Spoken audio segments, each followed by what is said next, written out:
Maréchal est avec nous. Merci Marion Maréchal. Marion Maréchal, vous pensez quoi du débat de demain? Il y en a plein qui disent que c'est bizarre. Bah, c'est bizarre. Jordan Bardella, Moi, Gabriel Attal. j'essaye désespérément de me battre contre l'enfermement dans ce duel, donc je ne vais pas vous en dire du bien. Voilà. Maintenant, chacun joue sa partition. Le tout est d'essayer d'expliquer qu'une fois de plus, il ne suffit pas d'avoir un Rassemblement national très fort pour être très fort au Parlement européen et changer la politique européenne. D'accord, donc vous allez regarder? Oui, j'ai une conscience professionnelle. À partir du moment où je me suis tapé les 2h15 de discours à la Sorbonne d'Emmanuel Macron sur l'Europe, je pense que je peux avoir le débat. C'était sympa le débat hier, c'était sympa? C'était long. Plus de 3 heures. Hein. 3h15, ces gens ont oublié qu'on avait des vessies, je tiens à vous le dire. Vous êtes fait des potes là-bas? Pardon? Avec qui vous entendez le mieux comme ça? Parce qu'à un moment, comme on se voit tout le temps, même si on est voilà, on n'a pas les mêmes idées, à un moment, il y a des amitiés qui se créent quand même. Alors, des amitiés, j'irai peut-être pas jusque-là. Jordan, on se connaît. Bien sûr. Vous aimez bien Valérie Ayé? Valérie Ayé, elle est aimable. Elle est aimable et ouais. elle est sympathique. Raphaël Glucksmann est urbain également. Urbain, ouais, ça se... Bon, François-Xavier, on se connaît aussi. Et non, Manon Aubry et Marie Toussaint, elles disent pas bonjour, elles saluent pas, elles parlent pas. On connaît. Voilà. On ne sait jamais si c'est contagieux. Bon, voilà. Ne vous inquiétez pas, on connaît le processus. Jordan Bardella vous a parlé de votre petite vidéo que vous aviez faite?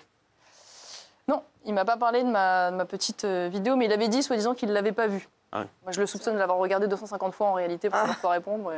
Peut-être une petite vanité personnelle, je ne sais pas. On va parler de plein de choses. Dites-moi, on va revenir sur vos phrases chocs, Marion Maréchal. La dernière polémique en date, c'était il y a un mois. Vous aviez été critiqué pour un tweet au sujet de la naissance de 2 enfants du styliste Simon Porte-Jacquemus, marié à Marco Maestri. Vous aviez posté « Où est la maman ?»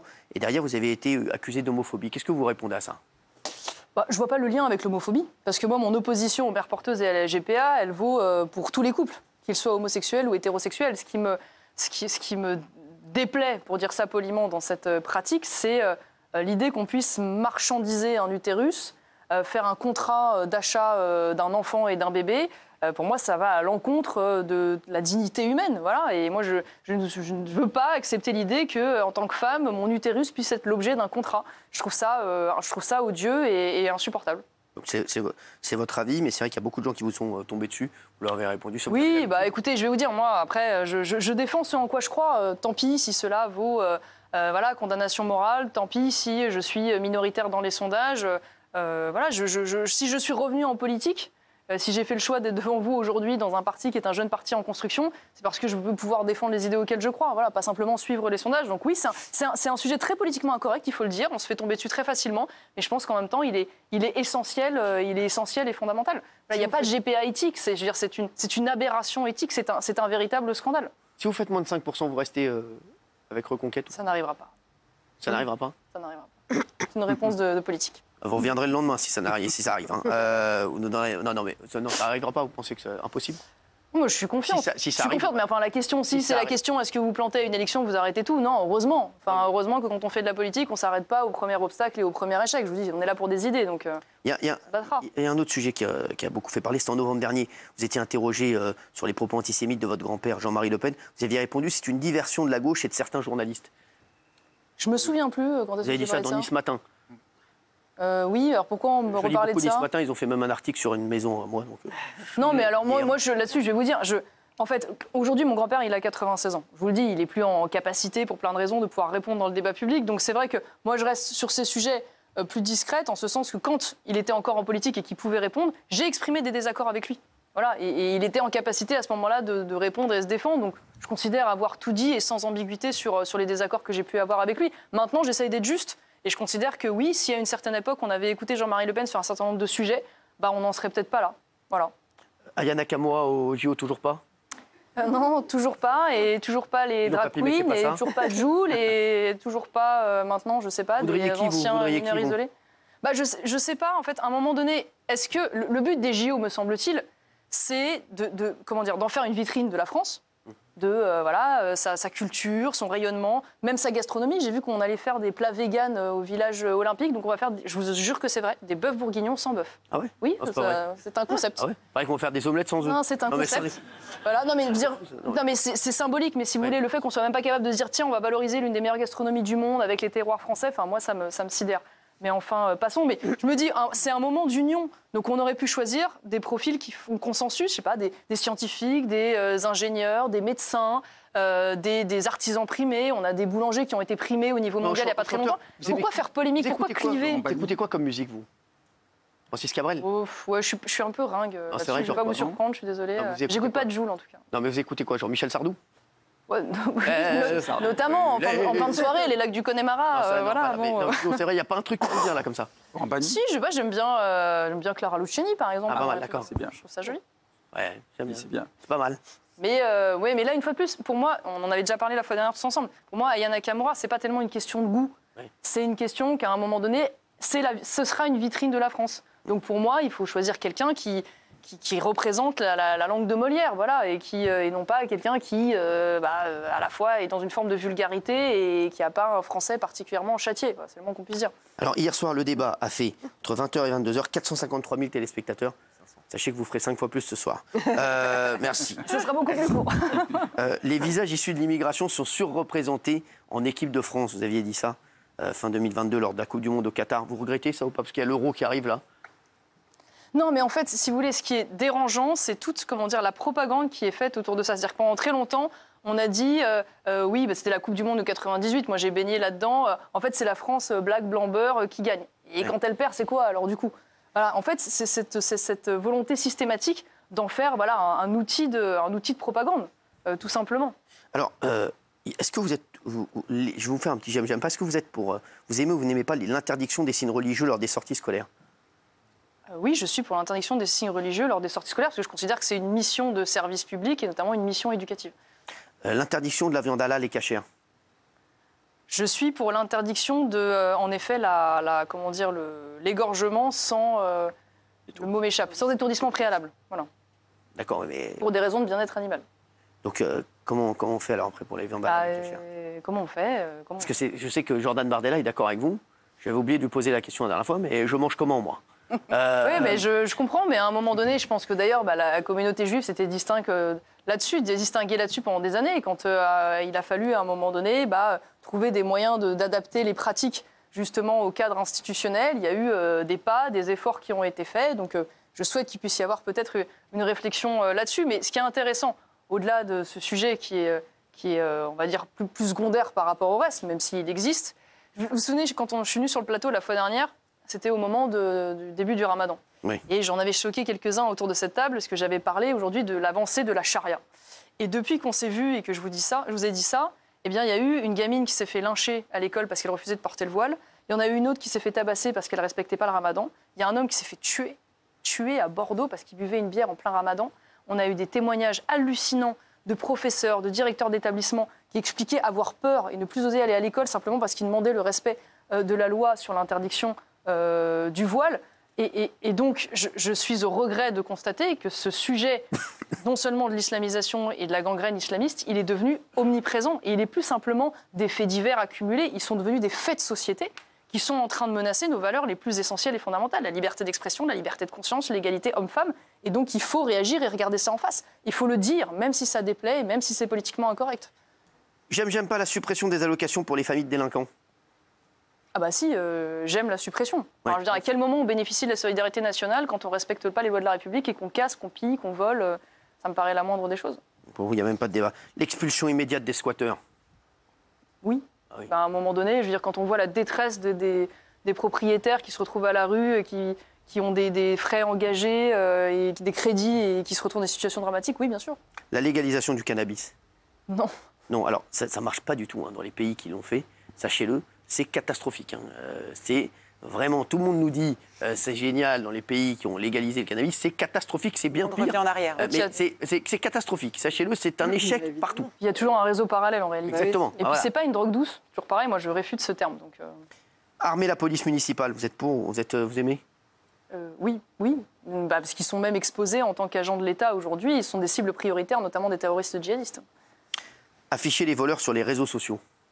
Afficher les voleurs sur les réseaux sociaux. C'est ce qu'ont fait certains commerçants parce que voilà, ils en ont marre d'être volés, ils ont affiché les têtes des voleurs. Non, pas spécialement. Je préfère que justice passe. L'intervention militaire en Ukraine. Non, envoie des troupes au sol. Non, bien sûr. faut imaginer ce que c'est que l'Ukraine aujourd'hui. L'Ukraine, c'est la guerre de tranchées avec des drones. C'est une guerre sanglante au possible. On envoie des Français là-bas, ils seront des cibles prioritaires, ils vont se faire massacrer, ne serait-ce que pour des raisons symboliques et géopolitiques. Et surtout, c'est participer à une escalade. Ça veut dire qu'on rentre en guerre avec la Russie, puissance nucléaire, alliée à la Chine, alliée à l'Iran, alliée à la Corée du Nord. Enfin, dans quoi nous embarquons-nous quand même?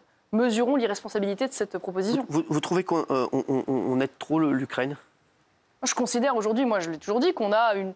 C'est logique dans un pays qui est mis à mal dans sa souveraineté, notamment un pays évidemment européen, avec une Russie en face qui organise des manœuvres de déstabilisation à différents niveaux, qu'on puisse avoir une aide humanitaire et une aide logistique. Mais en revanche, je refuse que cette solidarité implique de faire la guerre à la place de l'Ukraine. Et donc, il faut être capable, en effet, de mesurer le niveau de participation pour ne pas aggraver l'escalade militaire et se retrouver en co-belligérant face à la Russie.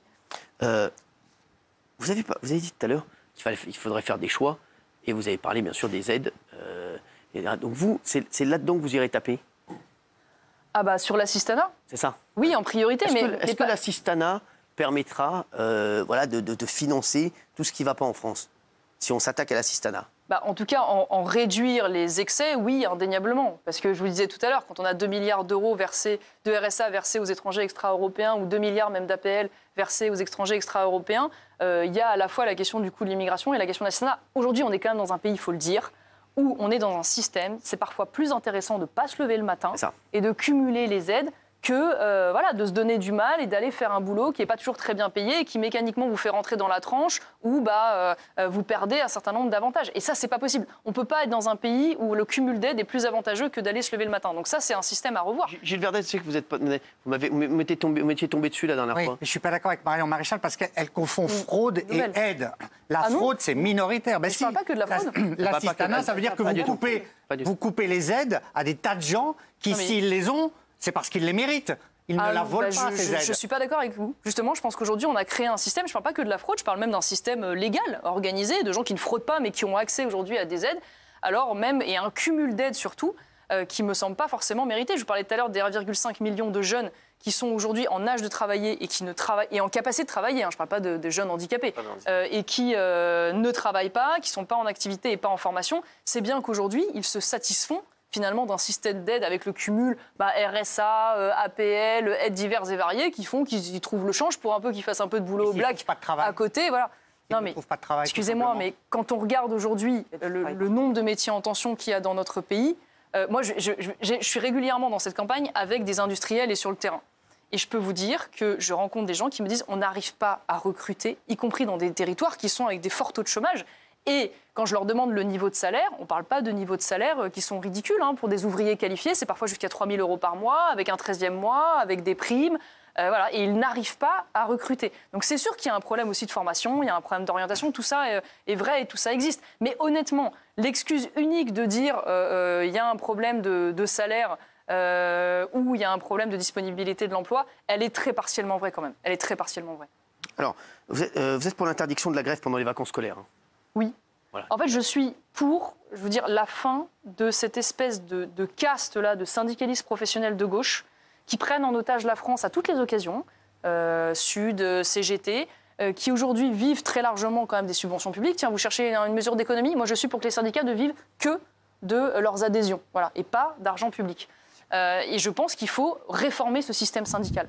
Il n'est pas représentatif aujourd'hui, il ne sert qu'à extirper, grâce au chantage, des avantages complètement démesurés.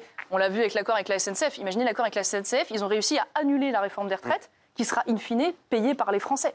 C'est plus admissible et c'est pas possible. Donc moi, je propose une refonte totale du système syndical français. Justement, vous aimez ou vous n'aimez pas la retraite à 64 ans? Moi, je considère qu'il fallait augmenter l'âge de départ à la retraite. Alors évidemment, avec des agencements, bien sûr, parce qu'on connaît notamment la difficulté d'accès, pour le coup, à l'emploi de nos seniors et pour les carrières longues. Donc ça, c'est évident qu'il faut des aménagements. Mais aujourd'hui, les retraites pèsent très, très lourdement, en effet, dans les dépenses sociales. Et donc, si on veut pouvoir, par exemple, baisser les charges sur les salaires, on parle beaucoup de pouvoir d'achat des Français. Le pouvoir d'achat, c'est d'abord peut-être de revaloriser les salaires et le travail. Mais pour ça, il faut baisser les charges sociales. Et pour baisser les charges sociales, il faut faire des économies sur les dépenses sociales. Et donc oui, il faut accepter de travailler un peu plus longtemps pour aider les actifs à pouvoir vivre dignement. Qu'est-ce que vous dites aux gens qui disent Marion Maréchal, non, elle est raciste, je ne voterai pas pour elle? Que c'est faux. Pour une raison simple, c'est qu'en fait, à un moment donné, faire le constat des conséquences d'une immigration massive sur le territoire français, conséquences culturelles, conséquences identitaires, conséquences sécuritaires, attestées par des chiffres, c'est pas du racisme, c'est simplement accepter de regarder la réalité en face. Il y a eu toute cette polémique là aujourd'hui sur cet ancien MNA qui va porter la flamme olympique. Oui. Mais alors derrière, vous en pensez quoi de ça? Alors derrière ce profil, valorisé et valorisant, il faut voir ce que c'est que la réalité des MNA aujourd'hui. Le parquet de Paris explique que 75% aujourd'hui des mineurs qui sont déférés devant la justice à Paris sont des délinquants mineurs étrangers clandestins. 40% aujourd'hui des faits de délinquance à Bordeaux sont le fait de MNA. 70% des faits de narcotrafiquants, de dealers qui sont arrêtés par exemple dans le quartier des Moulins à Nice, qui est un quartier craignos à Nice, sont des MNA. Donc je veux dire, la réalité aujourd'hui des mineurs étrangers, au lieu du coup que ça représente, c'est pas le parcours de ce jeune homme, c'est l'enfer dans des quartiers entiers. Est-ce que, on dit souvent, j'avais dit la même chose d'ailleurs à Jordan Bardella, on dit souvent le RN, Reconquête, et vous, Marion Maréchal aussi, on dit leur seul problème c'est l'immigration et le reste, l'économie, etc., le pouvoir d'achat, on n'en entend jamais parler. Non, mais c'est faux. Preuve en est, on en a parlé à l'instant. Maintenant, je vais vous dire, oui, moi j'ai une angoisse et une sensibilité particulière sur le sujet. Enfin, on pourrait faire une litanie de chiffres, mais derrière les chiffres, c'est quand même une réalité. Par exemple, 77% des viols de rue à Paris sont commis par des étrangers. 77% des viols de rue à Paris. Je veux dire, moi, je suis désolée, je suis une femme et j'ai 2 petites filles. Donc oui, le pouvoir d'achat, pour moi, c'est central et essentiel. Et on tente d'y apporter beaucoup de solutions. Mais à un moment donné... C'est la priorité des Français. En fait. Là on parle quand même de l'intégrité physique. Je veux dire, on parle de vies qui sont détruites. Je ne sais pas si vous avez vu, mais moi, je ne comprends même pas que ça ne fasse pas la une tous les jours. Depuis maintenant quelques années, on a vu apparaître sur le sol français des viols de grand-mères, y compris par des migrants sous OQTF, des viols de grand-mères de femmes de 80 ans. Bah oui, je suis désolée de vous dire que sur mon échelle d'indignation et de motivation le matin, ce sujet, pour moi, est un sujet central et prioritaire. Et puis moi, je vous le dis aussi très, très spontanément, c'est-à-dire que je pense qu'aujourd'hui, en politique, il y a des sujets réversibles, il y a des sujets irréversibles. L'économie, c'est réversible, c'est-à-dire que réindustrialiser un pays, c'est pas simple. Réindustrialiser un pays, baisser les impôts, faire des économies, bon, je pense que c'est possible. En revanche, le jour où la démographie a fait son œuvre et où des populations d'origine étrangère deviennent majoritaires sur le sol français, et ça ne veut pas dire qu'il n'y a pas des exemples d'intégration réussie, c'est pas le sujet, mais évidemment, vous avez un changement culturel et civilisationnel. Ça veut dire que demain, il pourrait y avoir une France qui a le même prénom, la même géographie, mais qui a plus le même visage, voilà, qui n'est plus la France telle qu'on la connaît, surtout si demain l'islam est majoritaire. Et moi, je vous le dis, je suis française, je suis une Française d'origine française. J'aimerais que mes enfants puissent grandir dans une France qui reste de culture française. Qu'est-ce que vous dites aux gens qui disent que vous ne parlez que de ça, que vous n'êtes que sur ce sujet? Mais alors oui, c'est le reproche de l'obsession. Mais c'est ce que je vous ai dit tout à l'heure. Je vous ai parlé de charia la fois dernière, mais en fait, je suis désespérée d'avoir raison. Enfin, vous avez vu les exemples que je vous ai donnés tout à l'heure sur ces gamines tabassées pendant le ramadan, cet homme qui est tué. Enfin, la réalité... Il y a beaucoup de gens, il y a beaucoup de personnes qui sont issues de l'immigration aussi, qui ont des carrières exceptionnelles, qui ont fait des choses formidables. Évidemment, bien sûr. Mais à un moment donné, quand même, quand vous comparez les chiffres que je viens de vous donner sur la moitié de la délinquance, une fois de plus, à Paris et à Marseille, la moitié sont le fait de délits ou de crimes commis par des étrangers, une fois de plus. Donc, vous ne pouvez pas me dire, si vous voulez, que c'est un sujet secondaire. Bien sûr qu'il y a des personnes intégrées qui réussissent et qui tiennent très bien. Mais à un moment donné, le poids sur la société, il est monstrueux. Vous voyez ce que je veux dire? Je ne dis pas que c'est un sujet secondaire, on dit que c'est votre seul sujet. Qu'est-ce que vous... Non, c'est un sujet que j'assume prioritaire, parce que je le considère existentiel, je le considère vital. Voilà, et je considère que moi, je suis attachée à mon identité, à ma culture française, à ma langue. Je veux dire, moi, je vois aujourd'hui, dans la France du XXIe siècle, apparaître des crimes d'honneur.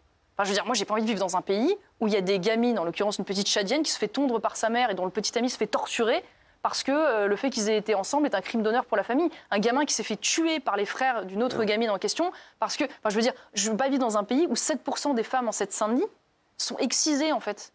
Sont excisées. Voilà, où il y a 200 000 mariages forcés. Enfin, je veux dire, à un moment donné, moi, je suis attachée à cette culture et ces valeurs françaises et je considère qu'elles sont menacées par l'immigration telle qu'elle se conduit aujourd'hui.